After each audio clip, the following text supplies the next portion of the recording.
Dans cette nouvelle vidéo, je vais vous parler de la magnétothérapie. L'utilisation des aimants pour soulager les douleurs remonterait à l'Antiquité. Dès cette époque, l'on prêtait déjà des pouvoirs de guérison aux pierres naturellement magnétiques. Au Moyen Âge, l'utilisation des aimants était recommandée pour désinfecter les plaies et traiter plusieurs troubles de la santé. Certaines civilisations disparues aujourd'hui pratiquaient cette thérapie dite des aimants. Leurs guérisseurs se servaient de pierres dites aimantées qu'ils posaient sur certaines parties du corps de leurs patients. La douleur, logiquement, s'estompait progressivement. En Europe, cette thérapie dite magnétique verra le jour au début du XVIe siècle avec le médecin suisse Paracels, mieux connu pour ses pratiques alchimiques. Paracels utilisait entre autres des aimants pour traiter certaines hémorragies et diarrhées. Cette pratique se développera dans le courant du XVIIIe siècle avec Franz Mesmer, un docteur autrichien qui ouvrira un salon de soins par le magnétisme à Paris. Précisons tout de même que Mesmer n'utilisait pas vraiment du magnétisme pour guérir ses patients, mais de l'énergie issue de l'éther universel bien connue des prêtres chamans et des sorciers. C'est une énergie qui vitaliserait toute la vie sur Terre.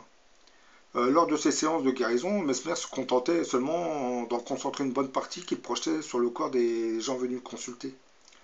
Il faisait exactement ce que les magnétiseurs d'aujourd'hui font. Bien que le mot magnétisme ne correspondait pas vraiment à la pratique du mesmérisme, l'emploi de ce mot sous-entendrait que le magnétisme pourrait fort bien être utilisé pour stimuler des recharges de cette énergie dite vitale. Mais pourquoi donc Mesmer utilisait le mot de magnétisme animal pour désigner sa pratique de soins? Tout simplement à cause d'une petite anecdote que lui racontera un père jésuite, Maximilien Hels. Dans cette anecdote, le jésuite Maximilien disait que pendant l'été 1774, une personne était venue le consulter en compagnie de sa femme, et celle-ci était atteinte de violentes crampes d'estomac. Maximilien décida de lui appliquer alors un aimant sur le ventre et sa douleur avait disparu. Cette pratique dite des aimants porte aujourd'hui le nom de magnétothérapie. C'est une technique dont la théorie se base sur le fait que certaines maladies proviendraient d'un déséquilibre des champs magnétiques présents dans le corps. Par exemple, dans chacune de nos articulations et de nos cellules, il existerait une sorte de champ électrique naturel qui lui-même générerait un champ magnétique. Et le rôle de ces champs magnétiques est de réguler le métabolisme cellulaire et de participer à la régénération permanente des tissus. Mais avec le temps, certains de ces champs peuvent être perturbés. C'est ce qu'on observe au travers de certaines maladies telles que l'arthrose, les douleurs articulaires et musculaires et les inflammations. L'apparition de tous ces symptômes sont en fait le signe d'un déséquilibre au niveau des champs électromagnétiques du corps.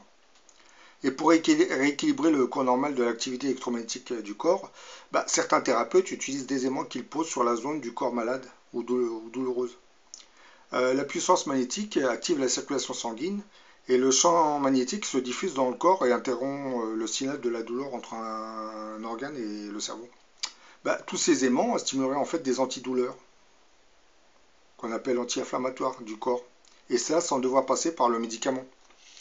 Lorsqu'on applique des aimants de part et d'autre d'un membre douloureux, les cellules et le sang seraient stimulés, ce qui calmerait la douleur.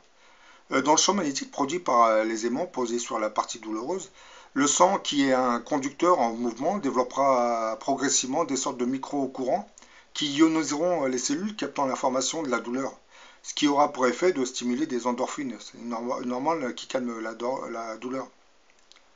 Après cette petite définition un peu scientifique, on peut dire que l'utilisation des aimants ne soigne pas vraiment, mais réduirait les douleurs.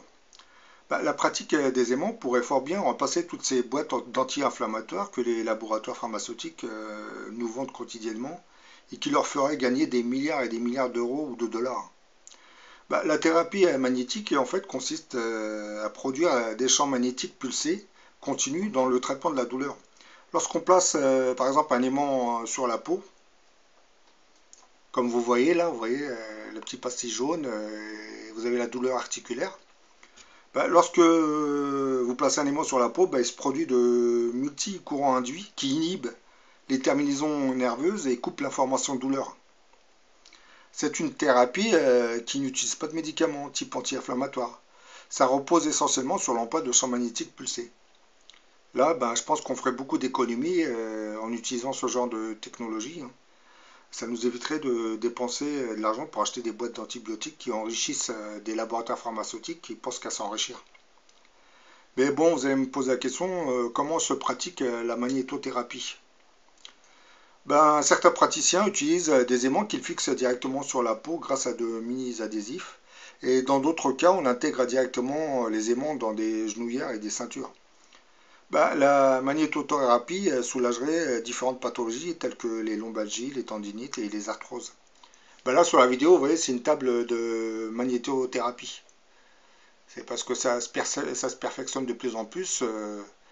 Mais je pense que dans le futur, on va se servir de champs magnétiques pulsés qui seront envoyés directement sur le corps. Au lieu de poser des aimants, on va poser des petites sortes de pastilles qui vont absorber cette énergie magnétique, qui vont les transférer au corps. Et à partir de là, ben, l'antidouleur s'activera comme je l'ai expliqué.